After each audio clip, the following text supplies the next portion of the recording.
Okay, me and my friend are having this debate about mouth tape. Um, he doesn't believe that the mouth tape benefits are even a thing.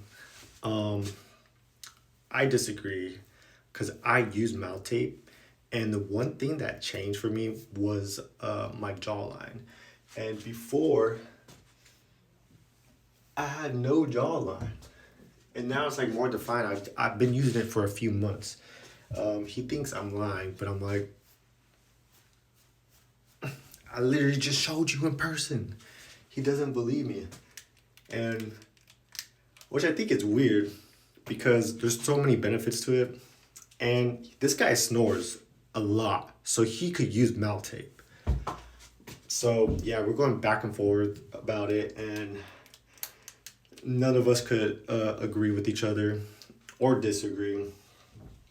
Um, but let me know what you think. Comment if you disagree, like if you agree.